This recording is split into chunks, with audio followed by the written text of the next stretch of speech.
हाँ बच्चों, 11th class, good morning. बच्चों देखो, प्रेशर के कुछ न्यूमेरिकल देख लो, है ना।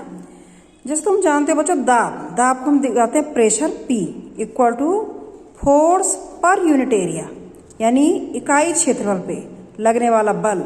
इकाई क्षेत्रफल पे जो लंबवत जो बल लगता है उसे हम क्या कहते हैं? दाब, है ना। दाब क्या है? Pressure is force the perpendicular force acting upon a unit area. ठीक है। अब फोर्स को किसमें नापते हो बच्चों? न्यूटन में, और एरिया को मीटर में, मीटर स्क्वायर में। न्यूटन पर मीटर स्क्वायर, इसको हम पास्कल भी कहते हैं। तो दाब का एक मात्रक पास्कल भी है। ठीक है। दाब की परिभाषा यही लिखोगे, ये अपॉन ये लिख दोगे, या ये लिख दोगे, ये फोर्स है और ये एरिया है। अब इसमें कुछ न्यूमेरिकल देख लो बच्चों, जो बाकी है वो मैं थ्योरी हो जाएगी, है ना। पहला न्यूमेरिकल देखो, यदि बल, देख रहे हो तुम, ये मैंने इकट्ठे लिख दिए हैं। यदि बल 10 न्यूटन हो, नोक का क्षेत्रफल 0.1 मिलीमीटर स्क्वायर हो, तो नोक पर दाब निकालो। ये पहला क्वेश्चन क्या है? For English medium student, if a force acting upon a body is equal to 10 newton and if the area of pin is 0.1 millimetre square, then what will be pressure on a pin. ठीक है। तो हम यही formula लगाएंगे बच्चों। इसमें देखो, next page में पहला न्यूमेरिकल क्या हो जाएगा? पिन पर दाब यानी pressure equal to force upon area, बल बटे क्षेत्रफल। वो क्या कर रहा है? बल कितना दिया हुआ है? 10 न्यूटन। तो बल की जगह रख दो 10 न्यूटन, 10 आ गया। एरिया देखो, जब बच्चों बल न्यूटन में होता है तो एरिया मीटर स्क्वायर में होना चाहिए ना। एरिया वो कह रहा है क्षेत्रफल कितना है? 0.1 मिलीमीटर स्क्वायर। तो एरिया को देखो बच्चों, एरिया बराबर 0.1 मिलीमीटर स्क्वायर। तुम्हें मालूम होगा कि क्या हुआ, 1 मिलीमीटर में कितने? 10⁻³ मीटर। तो ये क्या हुआ? 0.1। अगर मिलीमीटर को मीटर में बदलते तो 0.1 को 10⁻³ से क्या करते? गुणा करते, है ना। कि 0.1 मिलीमीटर बराबर 0.1 गुणा 10⁻³ मीटर।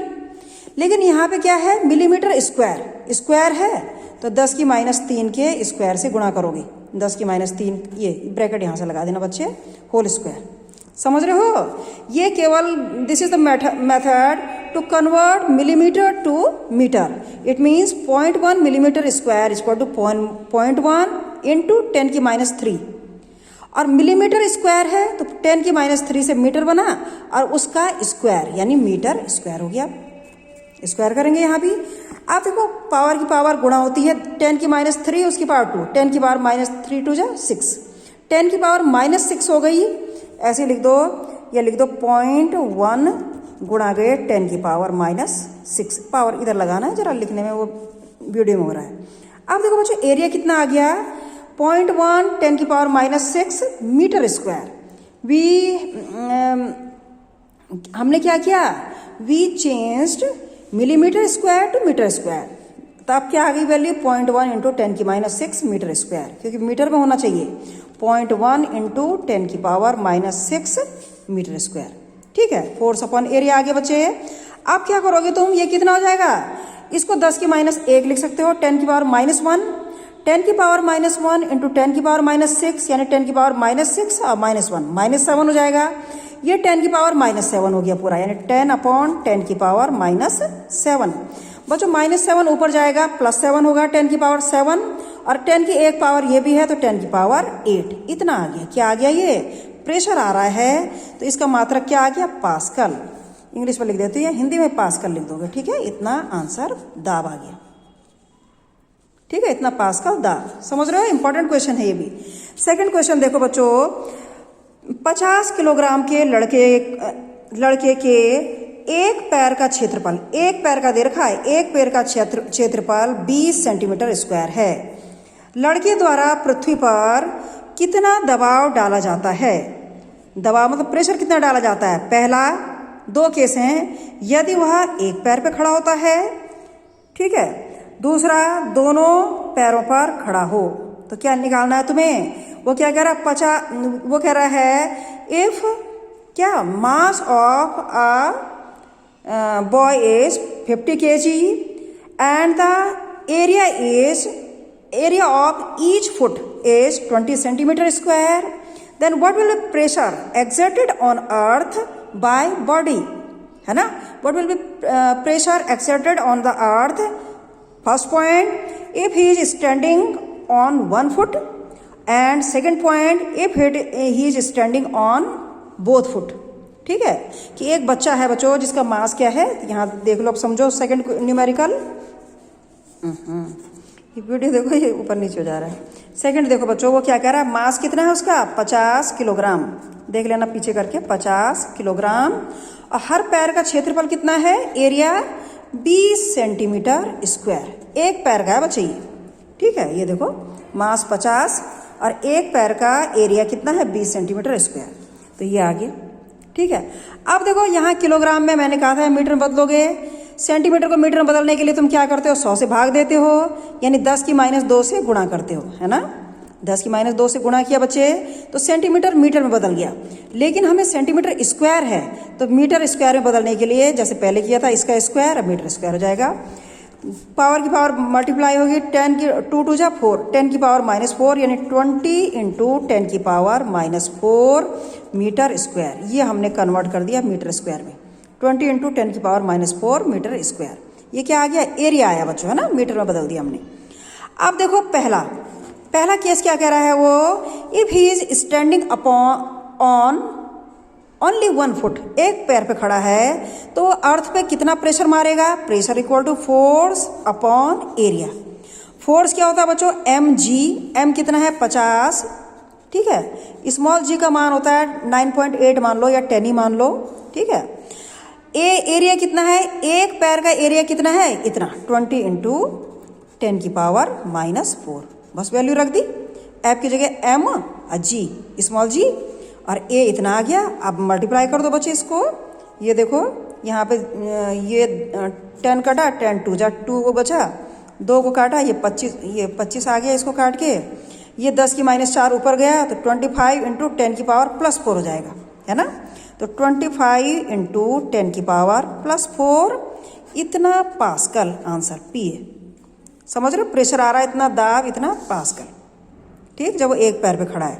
अब सेकंड केस था, अगर वो दोनों पैरों पे खड़ा है बच्चों, तब कितना कितना प्रेशर लगाएगा वो, अगर वो दोनों पैरों पे खड़ा है तो प्रेशर क्या होगा, प्रेशर इक्वल टू फिर वही होगा बच्चों, फोर्स अपॉन एरिया से। फोर्स वही होगा, 50 किलो का बच्चा है, m × g 10 अपॉन एरिया। अब देखो एक पैर पे खड़ा था, एक पैर का एरिया कितना था, इतना निकाला हमने, 20 × 10 की पावर -4।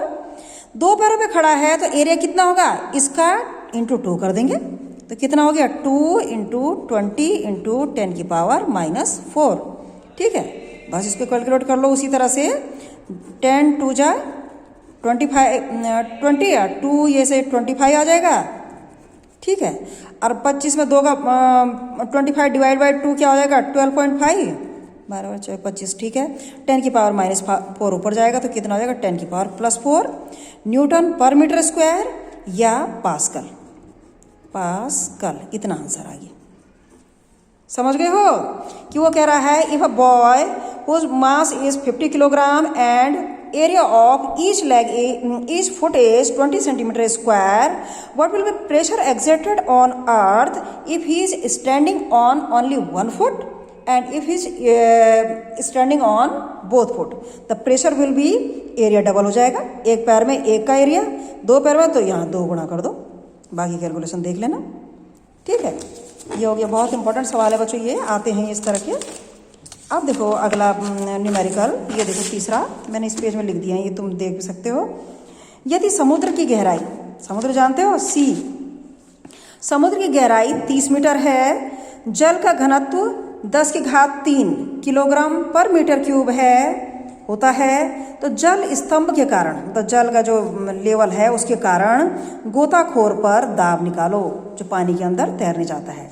क्या कह रहा है, if depth of a sea is 30 metre, यानी क्या कह रहा है तीसरा क्वेश्चन बच्चों, डेप्थ यानी h = 30 मीटर, ठीक है। उसके बाद क्या कह रहा है, जल का घनत्व 10⁻³ है, तो जल का घनत्व D बराबर 10 की घात 3 कर दिया। ठीक है, यूनिट मैं नहीं लिख रही हूँ, ये दिए हुए हैं। और जल स्तंभ के कारण गोताखोर पर दाब निकालो कि if depth of a sea is 30 meter, if density of water is 10 की पावर 3, ये देखो। ठीक है, then what will be pressure upon diver because of this water level. तो what will be pressure, pressure will be P। कितनी height पे चल रहा है, पानी के नीचे कितनी गहराई पे चल रहा है, इतनी 30 मीटर पे। तो प्रेशर कितना होगा HDG, कि H गहराई पे प्रेशर कितना होता है HDG। ये एक फॉर्मूला है। H कितना है बच्चों 30, 30, D पानी का डेंसिटी 10 की पावर 3 और G कितना हुआ 10।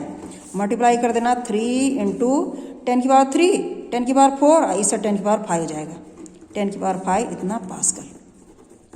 ठीक, ये आंसर। बहुत इंपॉर्टेंट क्वेश्चन है ये भी। फोर्थ न्यूमेरिकल देखो, फोर्थ बहुत ज़्यादा इंपॉर्टेंट है, जरा समझना पड़ेगा। जल की कितनी गहराई पर वायुमंडलीय दाब सहित कुल दाब, देखो हम पे जब हम खड़े बच्चों हवा में खड़े हैं, हवा हम पे जो प्रेशर लगाती है उसे हम कहते हैं वायुमंडलीय दाब, एटमॉस्फेरिक प्रेशर, है ना। अगर हम कुछ गहराई पे हैं तो एक तो हम पे हवा प्रेशर लगा रही है, एटमॉस्फेरिक प्रेशर है, प्लस उस गहराई का जो प्रेशर है वो और पड़ रहा है, ये होगा ना।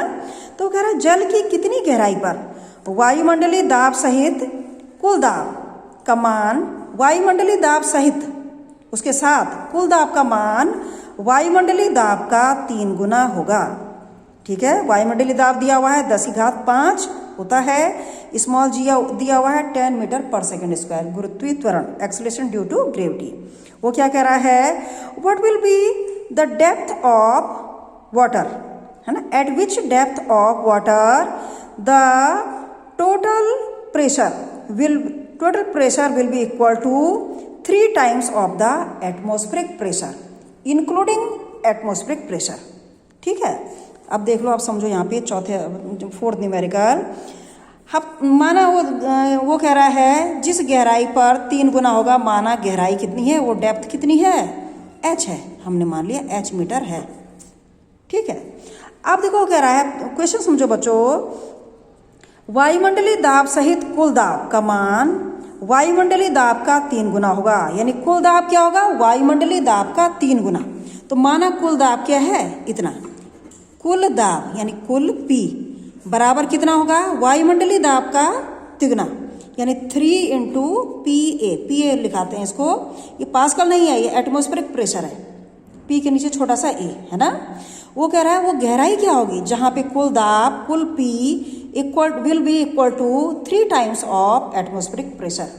कुल दाब वायुमंडलीय दाब का 3 गुना होगा, यानी 3 गुणा गए वायुमंडलीय दाब, यानी 3 गुणा गए atmospheric pressure will be equal to total pressure including.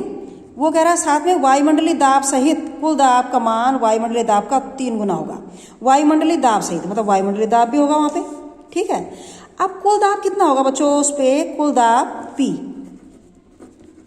वायुमंडलीय दाब सहित, एक वायुमंडलीय दाब उस पर लगेगा PA प्लस उतनी गहराई जितनी गहराई में वो दाब पड़ रहा है, वो गहराई माना H है, उस गहराई पे पानी H गहराई का दाब कितना होता है HDG। समझ रहे हो।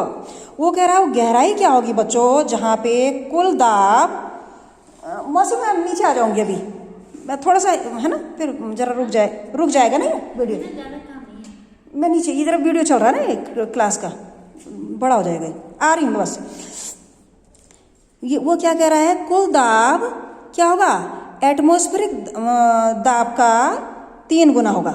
तो हमें कुल दाब कितना है, अगर वो आदमी नीचे गहराई में तैर रहा बच्चों, H गहराई पे तैर रहा है, तो कुल प्रेशर उस पर कितना होगा एटमॉस्फेरिक प्रेशर P है, ये समझो भी, P1 है P2 है PA लिख दिया है, प्लस उस H गहराई का प्रेशर, कुल दाब PA वायुमंडलीय दाब प्लस H गहराई का दाब HDG atmospheric pressure plus pressure of depth H। तो आप देखो कितना कुल दाब कितना है, वो कह रहा है साथ में उसने ये भी कह रहा है कुल दाब वायुमंडलीय दाब का तिगुना होगा, यानी P बराबर 3 इंटू एटमॉस्फेरिक प्रेशर। तो P की जगह रख दो बच्चों 3PA, ये दे रखा उसने, है ना, बराबर PA प्लस HDG। समझ रहे हो ना, कुल दाब कितना होता है उस पर वायुमंडलीय दाब प्लस H गहराई का दाब। अब साथ में वही ये भी ये कंडीशन दे रहा है, कुल दाब वायुमंडलीय दाब का तिगुना होगा, यानी P बराबर 3 into P A. P is thrice of P A atmospheric pressure, तो equal to P A atmospheric pressure plus H pressure of H height. ठीक है, 3 पी ए इधर लिया, 3 P A minus P A कितना हो जाएगा बच्चों, 2 P A equal to H D G. इधर उधर लिया है, कुछ नहीं, मैथमेटिक्स है। हमें एच गहराई निकालनी है, एच हाइट निकालनी है पानी के अंदर। H equal to 2 P A upon ये यहाँ चला जाएगा 2 पी ए, ये डी जी नीचे ले जाओ, d into g. 2 P A कितना हो जाएगा बच्चों, 2 पी ए क्या है, ये पी ए अलग नहीं है, एटमोस्फेरिक प्रेशर है, वायुमंडलीय दाब वो दिया है उसने, कितना है वो वायुमंडलीय दाब उसने दे रखा है बच्चों, ये 10 की घात 5। ठीक है, 10 की पावर 5, 2 इंटू 10 की पावर 5 अपॉन डी, वाटर का डेंसिटी 10 की पावर 3 दी रहती है।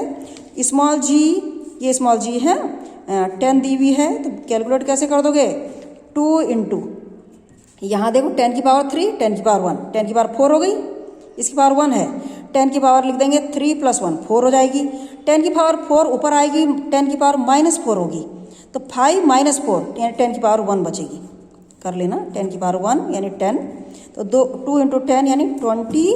ये क्या आ रही है, गहराई आ रही है, तो ये मीटर में होगी बच्चों। बहुत important question, this is very important question because of the logical question कि he is saying that what will be the depth, है ना, at which total pressure will be thrice of atmospheric pressure including atmospheric pressure.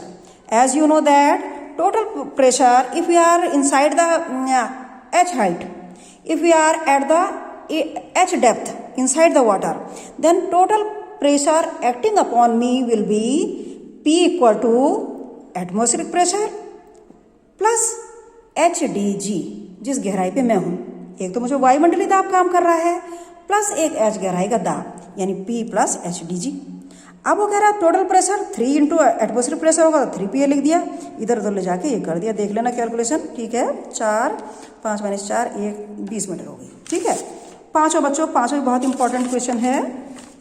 फिर मैं जरा नीचे जा रही हूँ, ऐसे भी बड़ा वीडियो नहीं जा पाते, बहुत है इतने न्यूमेरिकल। झील के पृष्ठ से, पृष्ठ मतलब सरफेस से 10 मीटर गहराई पर तैराक पर दाब निकालो।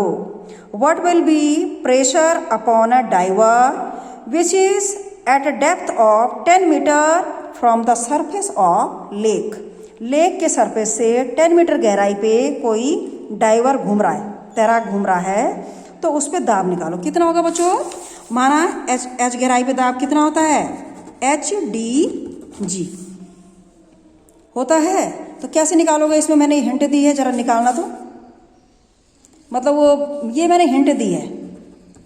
ठीक है, कि वो क्या है, इन्हीं क्वेश्चनों में उसका आंसर, कुछ क्वेश्चन को मिलाओगे दिख जाएगा आंसर, कि वो एच गहराई पे तैर रहा है, 10 मीटर गहराई पे तैर रहा है, तो उस पर कितना दाब पड़ेगा, जरा निकालना तो। अब जैसे टिपिकल हो गए हैं तो उसके हिसाब से सिंपल है, इसको कर लेना बच्चों। नहीं आएगा तो तुम मुझे पूछ सकते हो, ठीक है, फोन कर सकते हो, इसी में लिख लेना।